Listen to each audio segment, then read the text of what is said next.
আমি ভাই আবার এসবের ওস্তাদ। দেখতে পাচ্ছ আমি ওস্তাদ খা। শক্ত মুরগি রান্না করব, কিন্তু ওরা হচ্ছে পুড়িয়ে দেয়নি। চিন্তা করলাম যে ঠিক আছে, ওরা পুড়িয়ে দেয়নি তাতে কি হয়েছে, কাজটা আমি নিজেই করিনি।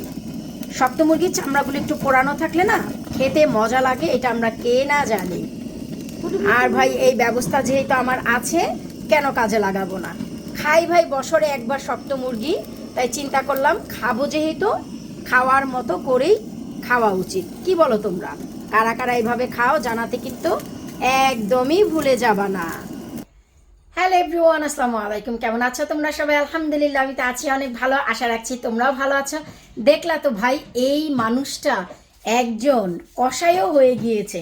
আসলে কি, শক্ত মুরগিটা পোড়ায় দেয়, কিন্তু যেখান থেকে আজাদ নিয়ে আসছে ওরা পোড়ায় দেয় নাই। আমি চিন্তা করলাম আমার কাছে যেহেতু বার্নার আছে, আমি নিজেই পুড়িয়ে নেই। তো চলো, আজকে শনিবার, একটা যুদ্ধের মতন সময়।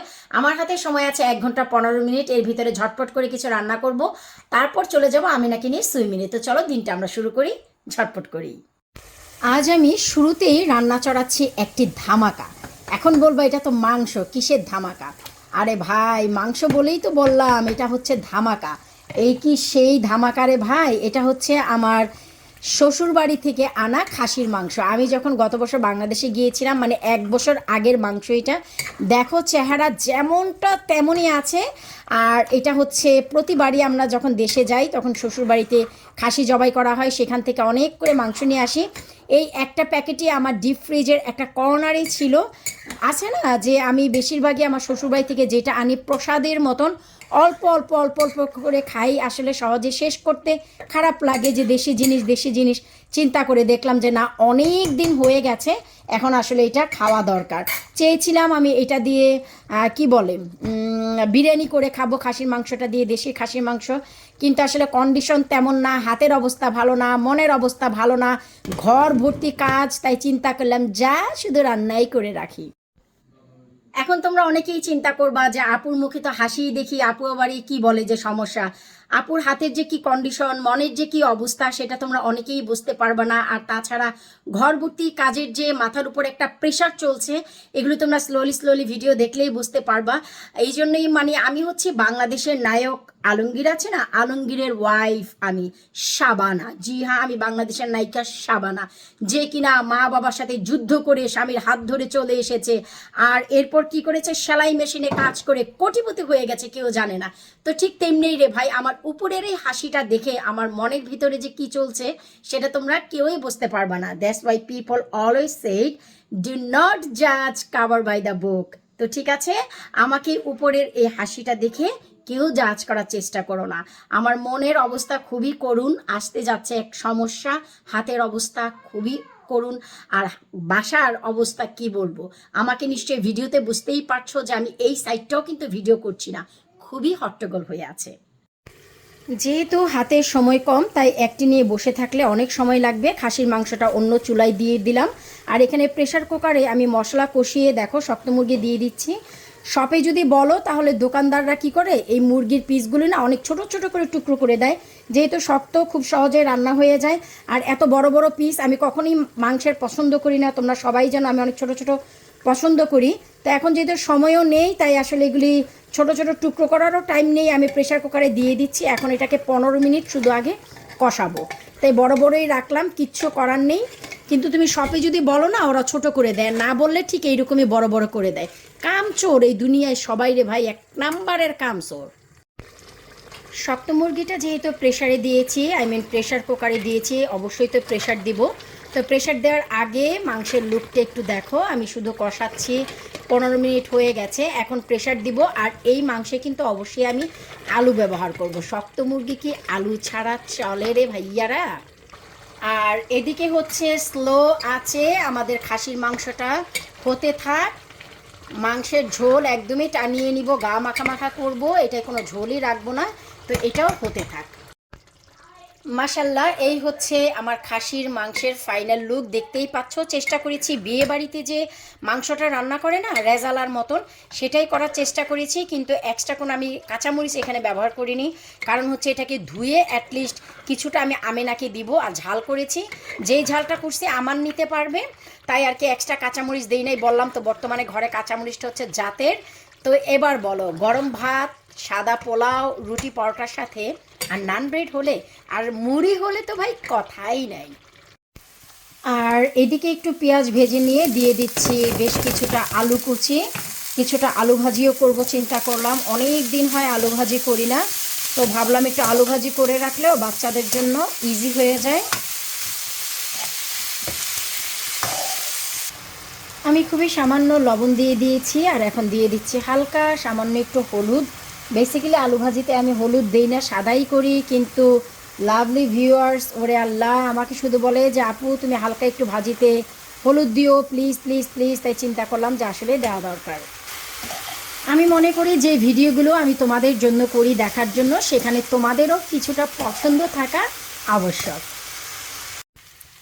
এরপরে এই তো মাঝপথে আমি একটা কাঁচামরিচ শুধু ভেঙে দিয়ে দিলাম এই মাত্র, কারণ আমি আর বেশিক্ষণ এটা চুলায় রাখবো না। আর এরই মাঝে দিয়ে দিচ্ছি আমি বেশ কিছুটা ফ্রোজেন ধনিয়া পাতা। ধনিয়া পাতা ছাড়া কি ভাই আলুর ভাজি হয় তোমরাই বলো। এই যে দেখো কি মনোরম আলু ভাজি আমাদের কিন্তু একদম রেডি। আমি আরও একটু ধনিয়া পাতা দিব, এই বক্সে যতটুকু ছিল ততটুকু দিলাম।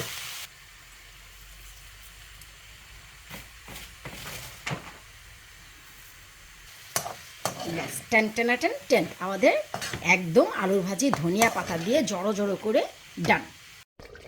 এরপর এই যে দেখো এরই মাঝে আমি শক্ত চিকেনে হালকা ঝোলও দিয়ে দিয়েছি এবং আলুও দিয়ে দিয়েছি। আলু ছাড়া কি ভাই শক্ত চিকেন রান্না হয়? তো আর 4 থেকে 5 মিনিট লাগবে, তাহলে কিন্তু আমার এটাও একদম কমপ্লিট।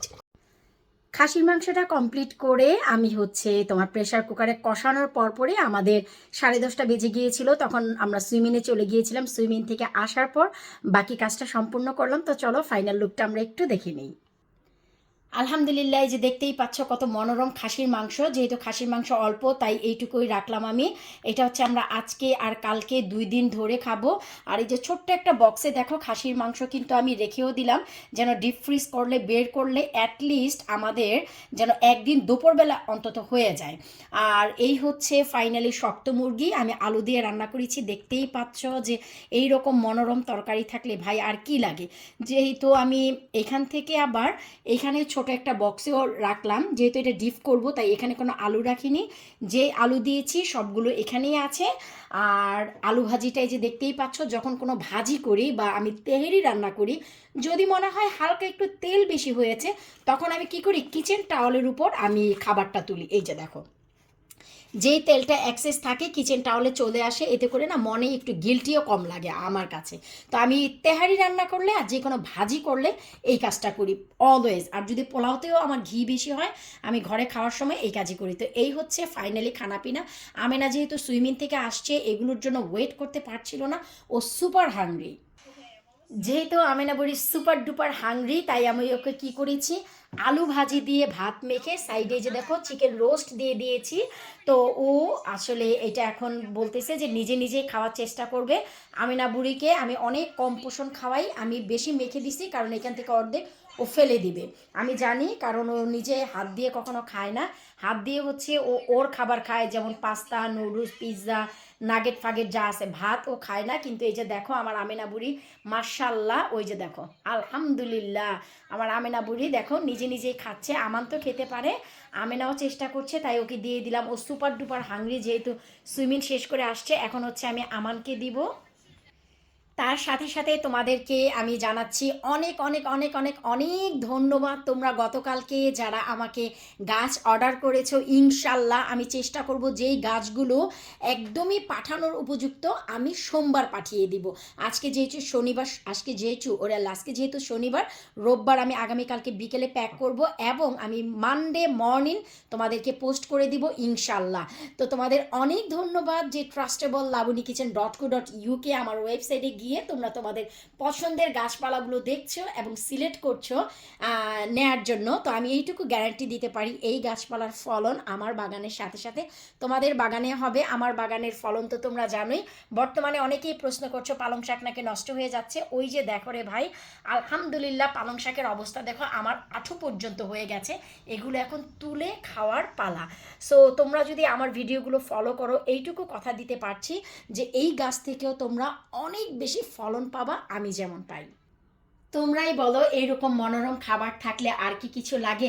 এই যে রান্না করলাম শক্ত মুরগি আর খাসির মাংসটা কিছুটা সেভ করে রাখবো। খাসির মাংসটা যেহেতু অনেক দিনের, তাই এটা বেশি দিনের জন্য না, এটা হয়তো বা আমি নেক্সট উইকেই বের করে খাবো। টু বি অনেস্ট, এত মজা নিজেদের, আই মিন শ্বশুরবাড়ির নিজেদের খাসি, বিশ্বাস করো আমার কাছে মনে হচ্ছে এই মাত্র খাসি কেটে রান্না করেছি। এত এত এত মজা হয়েছে, আমার মানে বিশ্বাসই ছিল না যে মাংসটা এত ভালো থাকবে। তো আমি দেখলাম যে রান্না করা মাংসের চাইতে কাঁচা মাংস আনতে পারলে বেশি লাভবান হওয়া যায়। ভাইরে ভাই, আমার মেয়ের সাথে আমার ছেলেও সুপার ডুপার হাংরি, তো ওকে এখন খাবার দিব, দিয়ে আমার হচ্ছে প্রেশার কুকারটা বাদ আছে ধোয়ার জন্য, আর বাকি সব আমি অলরেডি ওয়াশ করে ফেলেছি। তো বিদায় নিচ্ছি, তোমাদের কেমন লাগলো আমাকে ভিডিও নিচে অবশ্যই কমেন্ট করবা। আর কেন এই খাবারগুলো গত 3-4 দিন যাবত আমি সেভ করছি ডিপ ফ্রিজে, সেগুলো খুব শীঘ্রই তোমাদের সাথে শেয়ার করব। আল্লাহ হাফিজ।